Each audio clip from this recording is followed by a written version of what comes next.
Avvalo ko'chada turmanglar dedi, bekorchi bo'lib, simichka chaqib, hali u o'tib ketsa uni g'iybat qilib, hali bu o'tib ketsa buni g'iybat qilib. Mo'min musulmonni ko'cha-kuyda yurganda o'ziga yarasha odobi bor ekan. Tartibi bor ekan. Dinimiz bizga buni ta'lim beradi. Payg'ambarimiz sollallohu alayhi va sallam bizga buni o'rgatadilar. Avvalo ko'chada turmanglar dedilar. Agar mabodo zarurat yuzasidan ishimiz bo'lsa-chi, ya Rasululloh deb savol berganlarida Payg'ambarimiz sollallohu alayhi vasallam aytdilarki, mabodo ko'chada ishing bo'lsa, zarurat yuzasidan uni haqqini ado etinglar dedilar. Uni haqqi nima ya Rasul deganlarda, ko'zingda ko'cha-kuyda yurganda ko'zingda alanglatvermagin hammaga.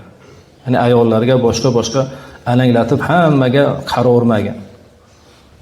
Va yaxshilikka buyurib yomonlikdan qaytargan. Va salomga alik olgan deb Payg'ambarimiz sollallohu alayhi va sallam avvalo ko'chada turmanglar dedi, bekorchi bo'lib, simichka chaqib, hali u o'tib ketsa uni g'iybat qilib, hali bu o'tib ketsa buni g'iybat qilib, mabodo zaruratdan o'tiradigan bo'lsalar ham uni haqqini ado qilinglar dedilar. Ba'zi holatlarda mana aytib qolishadi. O'zimizga yozib bir jumalarda ham aytib qo'ying deyishadi.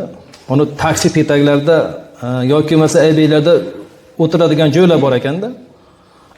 Shu yerda ayollar o'tsa, u unaqa ekan derkan, boshqa ayol kelsa bu bunaqa ekan derkan. Shu erkaklarga bir aytib qo'ying deb o'zimizga telefon qilib yozgan shunaqangi mu'mina, muslima ayollarimiz ham bo'ldi, odamlarimiz ham bo'ldi.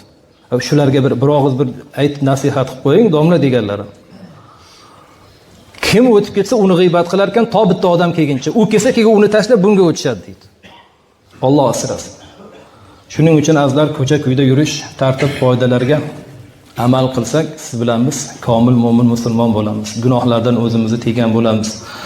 Alloh taolo barchalarimizni o'zi to'g'ri yo'lda yurishga hidoyat aylasin. Assalomu alaykum va rahmatullohi va barakatuh.